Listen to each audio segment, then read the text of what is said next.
Hello watch enthusiasts and welcome to today's episode of Watch Chronicler Unscripted, a podcast available on SoundCloud, Spotify and iTunes, as well as on YouTube where you can watch it as a video. In today's episode, the 35th, I'd like to speak about integrated bracelets. Now I've been moving recently, hence the fact there wasn't one of these podcasts last week, and so I've been thinking about aesthetics. But the integrated bracelet is an interesting trend, and the reason why I say this is because it's something which has developed in the watch industry and gained enormous value in terms of the watches sold with these styles of bracelets. Let's face it, 5 years ago no one would have expected that brands ranging from a few hundred to many thousands of pounds would have added these to their collections specifically to appeal to a new interest in integrated bracelets. At this point, every few weeks we seem to see a new watch offered with one of these bracelets, and when I say integrated bracelet, I mean a bracelet on a watch which is proprietary to that case. You can't replace it with something else. Of course, there are some brands which offer rubber straps or leather straps to fit, but they're still non-standard, they are proprietary. And so recently we've seen pieces released from a variety of brands. For example, Tudor with their new Royal, Omega with a new ceramic bezel Constellation Manhattan for men, a watch which has historically been pretty unpopular. We've also seen the Bell & Ross BR05, which has revolutionised the appearance of their timepiece. But so today I'd like to speak about where these watches have come from, and also who their customer is, and who these brands are aiming for when they produce these watches, because at the end of the day their job is to sell watches, which is something I think often forgotten by the collecting community. So there's all that to look forward to in today's episode. Of course, if you want to catch all the previous Watch Chronicler Unscripted podcasts, then head over to watchchronicler.com to find them all, as well as a variety of interesting articles and videos about the most curious and interesting subjects in the watch industry. This week's episode is sponsored by Audemars, the maker of unique watches for those who relish detail and innovation at a sensible price. This is also a brand which produces its own integrated bracelet, which I reckon offers quite a lot more in the way of technical interest than most, but more on that later. Before I speak about where the market I reckon is going, I think it's important to give a brief and admittedly abridged history of where these bracelets came from originally. In the late 1960s, Patek Philippe started offering their dress watches, now adopting a very circular form, a very elegant form you could say, started to dispose of their lugs. They started to have integrated bracelets, often mesh bracelets attached directly to the case. And this very much was the birth of this design. This was also a time when the Omega Constellation was taking on very angular lugs, as per Gerald Genter's design, which paved the way to the very angular forms integrated into integrated bracelets in the 70s. And the 70s saw the arrival of a variety of different watches with these bracelets. Of course, memorable ones were seen from Audemars Piguet and the Royal Oak and Patek Philippe and the Nautilus in 1976. But there were others too, like Grand Seiko, the Omega Constellation took on this type of bracelet, and of course the Rolex Oyster Quartz. It was of course the 1972 AP Royal Oak which created this trend.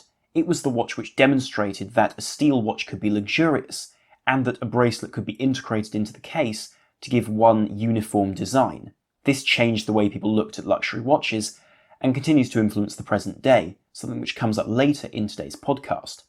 The Patek Philippe Nautilus, on the other hand, from '76, also one of Gerald Genter's designs, was proof that, like international style architecture, following a trend doesn't necessarily make good design. A good designer does. And this was fundamental to a watch which was extremely elegant and remains important today as an interesting looking, but more to the point, modern looking watch. The 70s also saw a brief attempt at producing sports watches with integrated bracelets. This was particularly pioneered by Omega with their Speedmaster 125, an early 70s commemorative Speedmaster for the 125th anniversary of the brand. It was also the first automatic chronograph with chronometer certification, but never demonstrated itself to be very practical. The integrated bracelet was heavy, cumbersome, and especially with the very thick movement in this watch, made the watch unwieldy. Additionally, these bracelets were bumped around because of their heft, which was a problem since they couldn't be replaced easily with a strap. There were some which were converted, with wires being put through the lug loop which attached the bracelet to attach the watch to a strap, but this was a very makeshift attempt.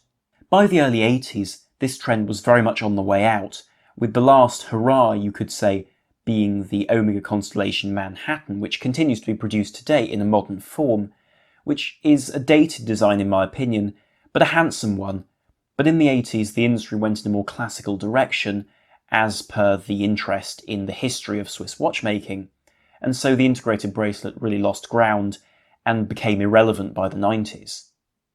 Today, we've seen a resurgence of these bracelets, particularly in the last 5 years, with the prices for Audemars Piguet Royal Oaks and Patek Philippe Nautilus skyrocketing, in a similar way in fact to steel Rolex sports watches. Now, there is of course a popular culture element to this. These bracelets are more approachable to a lot of people than leather straps, and they are very much in the aesthetic of major celebrities at the moment, with a lot of solid gold examples, and there is an appeal for material wealth being shown like this in this particular way, also giving a lot of space for the addition of diamonds, which are again popular at the moment. So one does have to appreciate that, and in a culture of hype, and also a culture where social media can promote these watches far better than any advert can, one mustn't underestimate the fact that that has swung these watches towards popularity very aggressively. But with a new buying audience, there is also an interesting concept where the design is concerned to bring new people through the door of a dealership.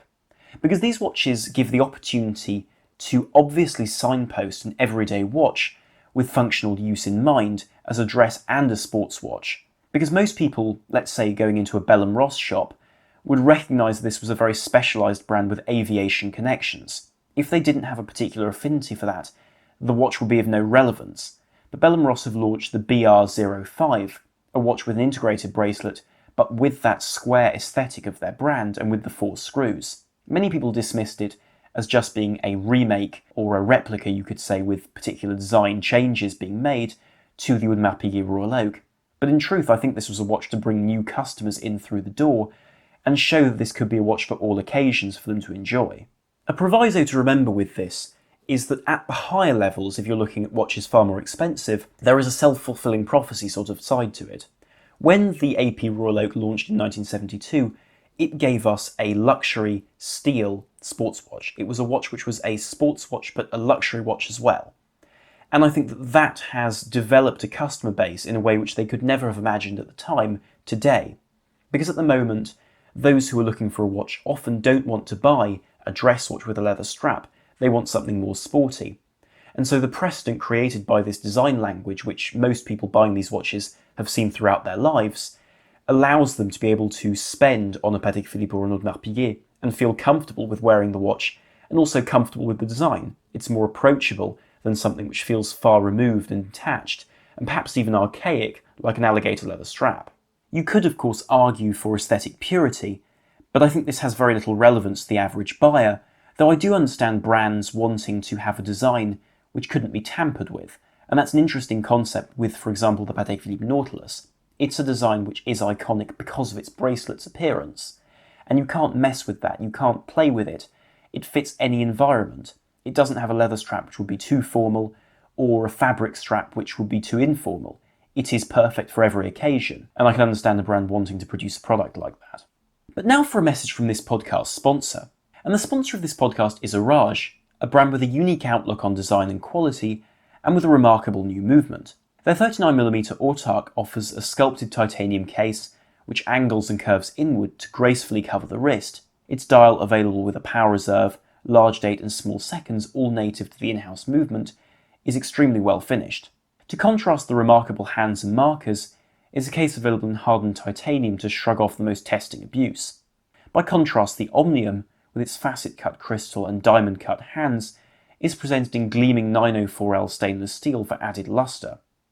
This piece represents a modern interpretation of the principles of quality, widespread production, and everyday practicality professed by the visionary Bauhaus school of design.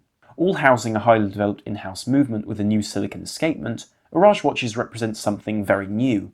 Find out more at audemars.com. But now let's consider who the customer is for one of these integrated bracelet watches. Now it's easy to look at the posts on Instagram, for example, or the articles online talking about an enthusiast's love for an integrated bracelet from the likes of Audemars Piguet or Patek Philippe. But I think the truth is that a lot of these brands are looking to a far wider customer base, and rightly so, they're trying to sell watches. So in this case, I think they're looking to a much broader, less enthusiast market for these watches. I think a good example would be the fact that a lot of these watches focus on aesthetics and the outward appearance rather than the movements inside, which tend to appeal to the enthusiast or the collector. Take a look at, for example, the new Tudor Royal, a watch which I appreciate is designed for the Asian market, not necessarily the worldwide market at the moment. But this is a watch which is available in a variety of different sizes, with the integrated bracelet, and an appearance which is an interesting hybrid of Tudor and Rolex design cues to give something which appeals to someone who wants the outward appearance. Inside it uses an ETA movement, and that's perfectly understandable. I can see why they've used it.